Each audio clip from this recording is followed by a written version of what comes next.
In this video, we'll be following the development of my as-yet untitled painting, which I'm calling Plainfield Ox Team. This is the photo I used as reference for the painting. I took the photo in Plainfield, Massachusetts earlier this year. I stumbled on the Ox Team and driver completely by accident. This photo shows the preliminary drawing I worked from. With this painting, as with most paintings of complex subjects, I did the preliminary drawing on vellum tracing paper and transferred it to the watercolor paper. I didn't trace the image from my reference photo, but using the vellum allowed me to make any draftsmanship errors and corrections on that rather than on the delicate watercolor paper. When I transferred the drawing, I ended up with a clean drawing with no erasures or corrections. I cover my transfer process thoroughly in my classes. Here's the watercolor paper with the drawing transferred. The paper is a sheet of 140-pound cold-pressed arches that's roughly 15 by 19 inches. I mounted the paper to a board using blue painter's tape.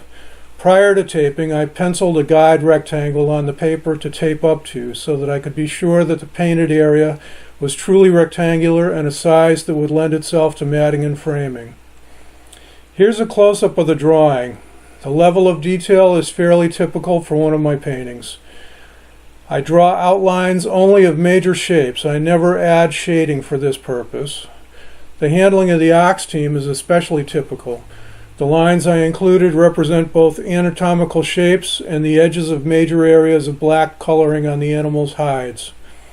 Mostly what I look for is major shadow lines or edges that create a framework, providing divisions of larger masses that will later help me gauge location and size of lesser elements in the spaces created by the framework. Here's the same area of the painting after applying masking fluid. Masking fluid is a very useful tool for watercolor artists, one which allows an area to be saved as clean white paper with or without a drawing on it. Using it allows the artist to paint the background freely without having to carefully cut around the complex subject. I use Pebeo drawing gum. I've used other brands, but Pebeo, that's P-E-B-E-O, has two advantages. It's very fluid, where others I've used have been goopy and hard to control, and it's not white, so you can tell more easily where you've applied it or areas you've missed. Here's a close-up of the same area. The color of the masking fluid isn't that obvious here because of the reflected light, but it's a light blue. The original light green color is still available too. Here I've also masked off some tree shapes in the background. You may have noticed that I didn't bother drawing the background other than indicating the dividing line between the field and the woods and the shadows cast by the foreground subjects. Those two elements are very important as they define the shape of the field. It was important that the Ox Team appear to be pulling the loaded wagon, an antique John Deere manure spreader, up a grade. The only indications of that would be those shadows and the dividing line between the field and woods. The fact that I didn't bother drawing the trees doesn't mean that I didn't think they were important. I masked them carefully, taking pains to make realistic tree shapes. I also masked some stone shapes to indicate a typical New England rubble stone wall. Here's another close-up which shows some of my tree shapes. After the initial washes of watercolor, the masked areas in the background become more apparent. In painting the foreground, I left fairly broad swaths of dry paper. My aim was to reinforce the impression of a slight grade falling away from the viewer. In the background, I used vertical strokes to suggest shapes of trees. In this wet process, I didn't worry too much about painting shapes, aiming more for an overall vertical impression in the woods and a horizontal one in the field. The shiny area below the wagon is the still wet wash. In this photo, the setting is coming together nicely. I've washed more muted green over the foreground, darkening the previous passages and turning the swaths of dry paper into passages of lighter value. I've developed the shadows under my main subjects, connecting them securely to the field. In the woods, I allowed my initial wash to dry thoroughly, then masked off some additional tree and branch shapes. Once that was dry, I applied a second wash to create light tree shapes that would be slightly darker than the ones that were masked first. I then painted tree shapes in a variety of warm and cool grays to arrive at this stage. Here I've added some branch shapes in dark gray. There's also a litter of downed limbs between the stone wall and the field. I've begun to develop them and the light shadows of the unmasked parts of the stones. With the application of washes, it's much easier to see the masked shapes contrasted against the darker negative shapes between them. There are areas of paint that pooled and dried on the masking fluid. I will wet and blot off any areas of dried paint that are particularly dark before removing the masking fluid to avoid scrubbing it into the paper in the process of removing the masking fluid.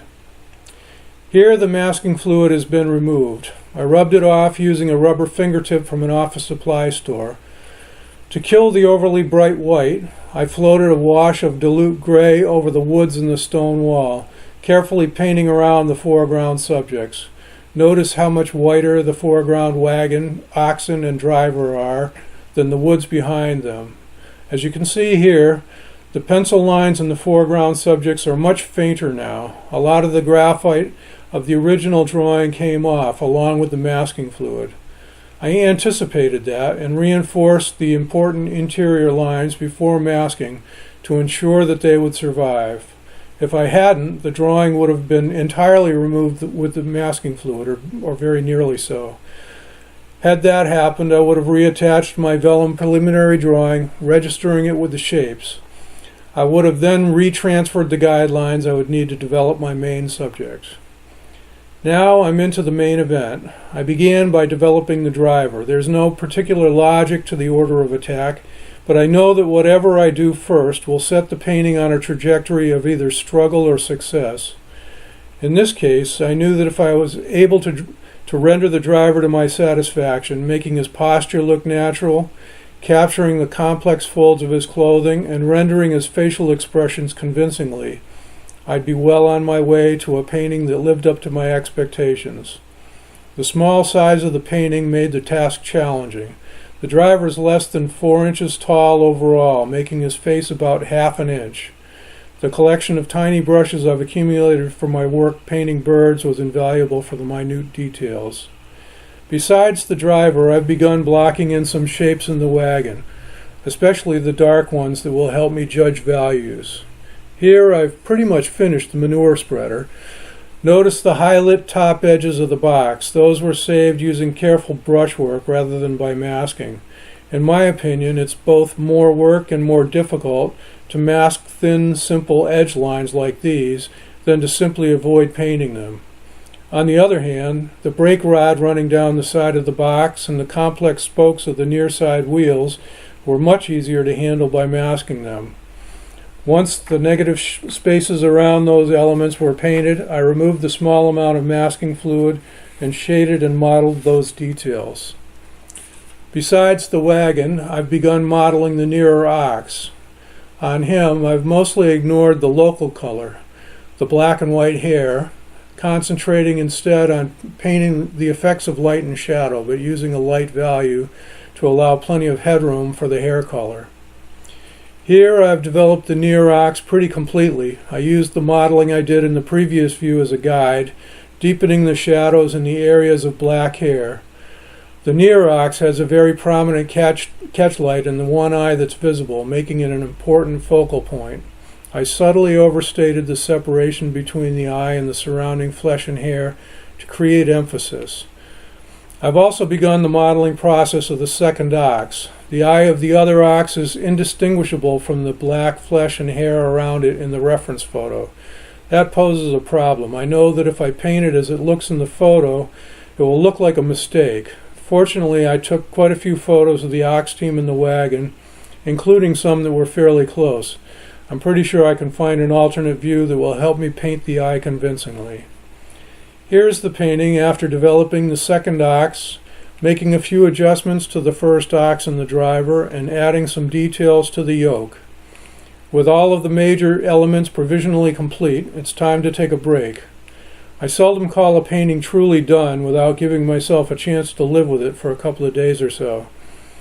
Having been focused on the often minuscule details of the subject during the painting process, it's important to create some separation to allow myself the opportunity to see it with a fresh, hopefully objective eye.